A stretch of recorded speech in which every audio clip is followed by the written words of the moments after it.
Bible ధ్యానములో ఇప్పుడు ఆదికాండము 27వ అధ్యాయము చదువుకుందాము.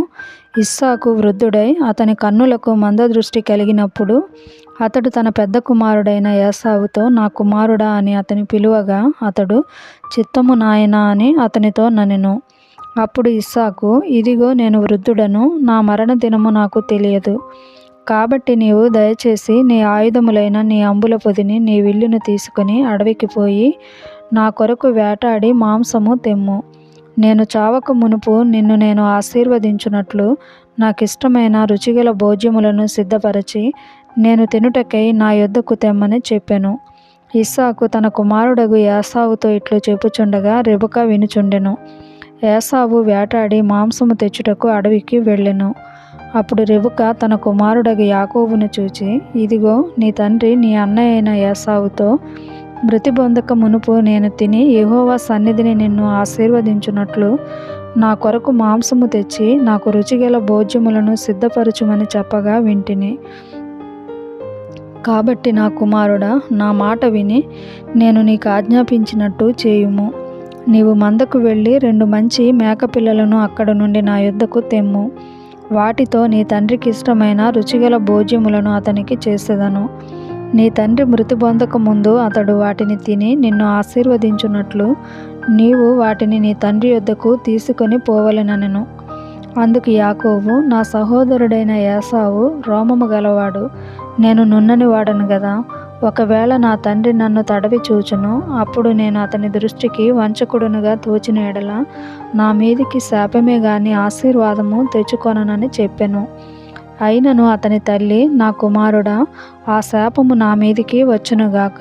నీవు నా మాట మాత్రము విని పోయి వాటిని నా యొద్దకు తీసుకొని రమ్మని చెప్పగా అతడు వెళ్ళి వాటిని తన తల్లి యొద్దకు తీసుకొని వచ్చెను. అతని తల్లి అతని తండ్రికి ఇష్టమైన రుచిగల భోజ్యములను సిద్ధపరచెను.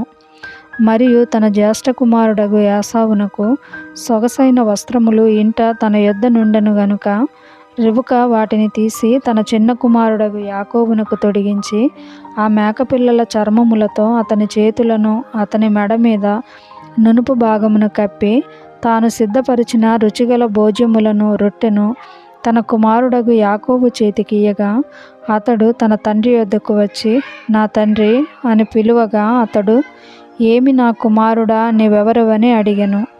అందుకు యాకోబు, నేను ఏశావు అను నీ జ్యేష్ఠ కుమారుడను. నీవు నాతో చెప్పిన ప్రకారము చేసియున్నాను. నీవు నన్ను దీవించుటకై దయచేసి లేచి కూర్చుండి నేను వేటాడి తెచ్చిన దానిని తినుమనెను. అప్పుడు ఇస్సాకు, నా కుమారుడా, ఇంత శీఘ్రముగా అది నీకెట్లు దొరికెనని అడుగగా అతడు, నీ దేవుడైన యెహోవా నా ఎదుటికి దాన్ని రప్పించుట చేతనే అని చెప్పెను. అప్పుడు ఇస్సాకు, నా కుమారుడా, నీవు ఏశావును నా కుమారుడవో కావో నేను నిన్ను తడవి చూచెదను, దగ్గరికి రమ్మని చెప్పెను. యాకోబు తన తండ్రి అయిన ఇస్సాకు దగ్గరకు వచ్చినప్పుడు అతడు అతన్ని తడవి చూచి, స్వరము యాకోబు స్వరము గాని చేతులు ఏశావు చేతులే అనెను. యాకోబు చేతులు అతని అన్నయ్య అయిన ఏశావు చేతుల వలె రోమము గలవైనందున ఇస్సాకు అతనిని గుర్తుపట్టలేక అతనిని దీవించి, ఏశావు అను నా కుమారుడవు నీవేనా అని అడుగగా యాకోబు, నేనే అనెను. అంతటా అతడు, అది నా యొద్దకు తెమ్ము, నేను నిన్ను దీవించున్నట్లు నా కుమారుడు వేటాడి తెచ్చినది తిందుననెను. అతడు తెచ్చినప్పుడు అతడు తినెను. ద్రాక్షారసము తేగా అతడు త్రాగెను. తరువాత అతని తండ్రి అయిన ఇస్సాకు, నా కుమారుడా, దగ్గరకు వచ్చి నన్ను ముద్దు పెట్టుకోమని అతనితో చెప్పెను. అతడు దగ్గరకు వచ్చి అతని ముద్దు పెట్టుకొనెను. అప్పుడు అతడు అతని వస్త్రములను వాసన చూచి అతని దీవించి ఇట్లనెను, ఇదిగో నా కుమారుని సువాసన, యెహోవా దీవించిన చేని సువాసన వలె నున్నది. ఆకాశపు మంచును భూసారమును విస్తారమైన ధాన్యమును ద్రాక్షారసమును దేవుడు నీకు అనుగ్రహించుగాక. జనములు నీకు దాసులగుదురు, జనములు నీకు సాగిలపడుదురు. నీ బంధుజనులకు నీవు ఏలికవై ఉండుము. నీ తల్లి పుత్రులు నీకు సాగిలపడుదురు. నిన్ను శపించువారు శపింపబడుదురు, నిన్ను దీవించువారు దీవింపబడుదురుగాక. ఇస్సాకు యాకోబును దీవించుట అయిన తరువాత యాకోబు తన తండ్రి అయిన ఇస్సాకు ఎదుట నుండి బయలుదేరి వెళ్ళిన తక్షణమే అతని సహోదరుడైన ఏశావు వేటాడి వచ్చెను. అతడును రుచిగల భోజ్యములను సిద్ధపరచి తన తండ్రి యొద్దకు తెచ్చి, నా తండ్రి నన్ను దీవించునట్లు లేచి నీ కుమారుడు వేటాడి తెచ్చిన దాని తినుమని తన తండ్రితో ననెను. అతని తండ్రి అయిన ఇస్సాకు, నీవెవరవని అతనిని అడిగినప్పుడు అతడు, నేను నీ కుమారుడను ఏసావు అను నీ జ్యేష్ఠ కుమారుడనగా, ఇస్సాకు మిక్కుటముగా గడగడ వణకుచు, అట్లయితే వేటాడిన భోజ్యమును నా యొద్దకు తెచ్చిన వారెవరు? నీవు రాకమునుపు నేను వాటన్నిటిలో తిని అతనిని నిజముగా దీవించితిని. అతడు దీవింపబడిన వాడే అనెను. ఏసావు తన తండ్రి మాటలు వినినప్పుడు దుఃఖాక్రాంతుడై పెద్ద కేక వేసి, ఓ నా తండ్రి, నన్నును దీవించుమని తన తండ్రితో చెప్పెను. అతడు, నీ సహోదరుడు కపటోపాయముతో వచ్చి నీకు రావలసిన దీవెన తీసుకొని పోయెను. ఏసావు, యాకోబు అను పేరు అతనికి సరిగానే చెల్లినది.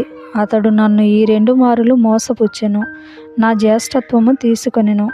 ఇదిగో ఇప్పుడు వచ్చి నాకు రావలసిన దీవెనను తీసుకొనెనని చెప్పి, నా కొరకు మరి ఏ దీవెనయు మిగిల్చి ఉంచలేదా అని అడిగెను. అందుకు ఇస్సాకు, ఇదిగో అతని నీకు ఏలికనుగా నియమించి అతని బంధుజనులందరినీ అతనికి దాసులుగా ఇచ్చితిని. ధాన్యమును ద్రాక్షారసమును ఇచ్చి అతను పోషించితిని గనుక నా కుమారుడా, నీకేమి చేయగలనని ఏసావుతో ప్రత్యుత్తరమియ్యగా, ఏసావు, నా తండ్రి, నీ యొద్ద ఒక దీవెనయే ఉన్నదా? నా తండ్రి, నన్ను కూడా దీవించుమని తన తండ్రితో చెప్పి, ఏసావు ఎలుగెత్తి ఏడవగా అతని తండ్రి అయిన ఇస్సాకు, నీ నివాసము భూసారము లేకయు పైనుండి పడు ఆకాశపు మంచు లేకయు నుండును. నీవు కత్తి చేత బ్రతుకుదువు, నీ సహోదరునికి దాసుడవగుదువు. నీవు తిరుగులాడుచుండగా నీ మెడ మీద నుండి అతని కాడి విరిచివేయుదువు అని అతనికి ఉత్తరం ఇచ్చెను. తన తండ్రి యాకోబుకిచ్చిన దీవెన నిమిత్తము ఏసావు అతని మీద పగపట్టెను. మరియు ఏసావు, నా తండ్రిని గూర్చిన దుఃఖదినములు సమీపముగా నున్నవి. అప్పుడు నా తమ్ముడైన యాకోబును చంపెదననుకొనెను. రెబెకా తన పెద్ద కుమారుడైన ఏసావు మాటలను గూర్చి వినినప్పుడు ఆమె తన చిన్న కుమారుడైన యాకోబును పిలువనంపి అతనితో ఇట్లనెను, ఇదిగో నీ అన్నయ్య అయిన ఏసావు నిన్ను చంపెదనని చెప్పి నిన్ను గూర్చి తన్ను తాను ఓదార్చుకొనుచున్నాడు. కాబట్టి నా కుమారుడా, నీవు నా మాట విని లేచి హారానులోనున్న నా సహోదరుడగు లాబాను నొద్దకు పారిపోయి, నీ అన్న కోపము చల్లారు వరకు, నీ అన్న కోపము నీ మీద నుండి తొలగి, నీవు అతనికి చేసిన వాటిని అతడు మరచు వరకు లాబాను నొద్ద కొన్నాళ్ళు ఉండుము. అప్పుడు నేను అక్కడ నుండి నిన్ను పిలిపించెదను. ఒక్కనాడే మీ ఇద్దరిని నేను పోగొట్టుకొననేలా అనెను. మరియు రెబెకా ఇస్సాకుతో, హేతు కుమార్తెల వలన నా ప్రాణము విసికినది. ఈ దేశస్థురాండ్రైన హేతు కుమార్తెలలో వీరి వంటి ఒక దానిని యాకోబు పెండ్లి చేసుకొని ఎడల నా బ్రతుకు వలన నాకేమీ ప్రయోజనమనెను.